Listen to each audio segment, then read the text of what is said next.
Позвольте сказать несколько слов о такой серьезной проблеме современности, как храп или ронхопатия.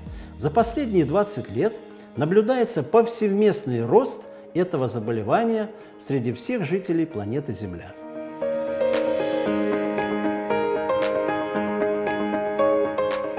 Ронхопатия как заболевание представляет собой проблему не только медицинского, но и социального и экономического характера. Последствия этого заболевания неизменно приводят к снижению работоспособности большого количества людей, ухудшению их памяти и в конечном итоге падению показателей качества жизни. В нашей клинике применяется современнейшая методика лечения этого грозного заболевания. Она выполняется с использованием лазерного излучения и применяется при этом высокоэнергетическая лазерная хирургическая система.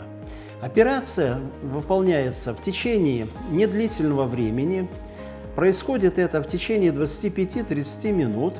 Операция представляет собой щадящий, бескровный, безболезненный метод, после которого пациент отправляется домой.